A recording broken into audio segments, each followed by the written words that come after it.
جس طرح ہم نماز کا تعلق دین سے سمجھتے ہیں، جس طرح ہم روزے کا تعلق دین سے سمجھتے ہیں، جس طرح ہم کلمے کا تعلق دین سے سمجھتے ہیں، جس طرح ہم قرآن کا تعلق دین سے سمجھتے ہیں، اسی طرح ہم تجارت کا مسئلہ بھی دین سے سمجھیں، پھر ہمارے معاملات ٹھیک ہوں گے۔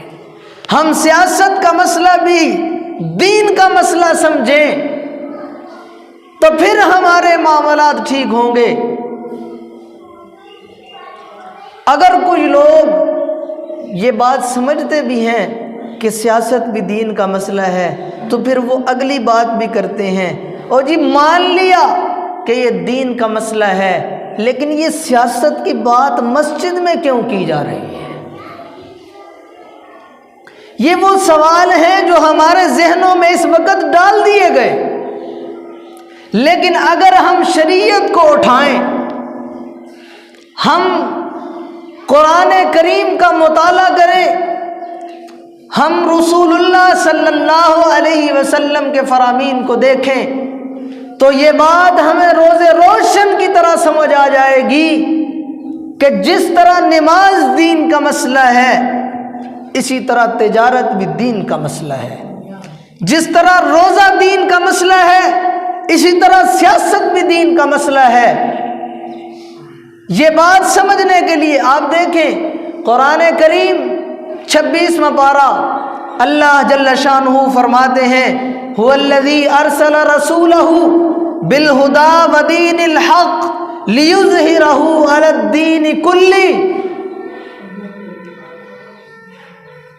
هو الذی ارسل رسولہ، اللہ وہ ذات ہے جس نے اپنے رسول کو بھیجا۔ هو الذی ارسل رسولہ بالہدی، ہدایت کا علمبردار بنا کر، ودین الحق، اور ایک سچا دین قانون اور شریعت دے کر۔ اور یہ قانون اور شریعت کیوں دیا؟ لیظہرہ علی الدین کلہ، تاکہ یہ ہمارا نبی، یہ میرا محبوب، یہ لیظہرہ علی الدین کلہ، یہ اس شریعت کو سارے دینوں پر غالب کر دے، ساری دنیا پر نافذ کر دے۔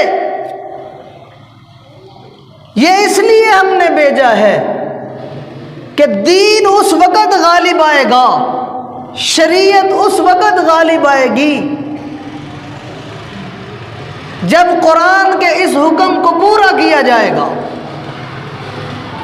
هو الذی ارسل رسولہ بالہدی ودین الحق لیظہرہ علی الدین کلہ۔ اللہ جل شانہ جس طرح اللہ نے نماز کا مسئلہ قرآن میں بیان کیا، روزے کا مسئلہ قرآن میں بیان کیا، جس طرح حج کے مسائل کو قرآن میں بیان کیا، وراثت کے مسائل کو قرآن میں بیان کیا، اسی طرح اللہ نے سیاست کے مسائل کو بھی قرآن میں بیان کیا۔ جب ہم یہ مانتے ہیں کہ دین ہمارے لیے مکمل ضابطہ حیات ہے، تو پھر ہمیں یہ ماننا پڑے گا کہ سیاست بھی دین کا ایک حصہ ہے، یہ ماننا پڑے گا۔ میں نے دلیل کے طور پر قرآن کی آیت پڑھی، هو الذی ارسل رسولہ بالہدی ودین الحق لیظہرہ علی الدین کلہ، کہ یہ دین ہم نے اس لیے نہیں بھیجا کہ آپ اس پر عمل کر لیں، دین اس لیے نہیں ہے کہ صرف آپ نمازیں پڑھتے رہیں، صرف آپ روزے رکھتے رہیں، صرف آپ حج کرتے رہیں، قرآن کی تلاوت کرتے رہیں۔ نہیں نہیں، بلکہ آپ نے بھی کرنا ہے اور لوگوں سے کروانا بھی ہے۔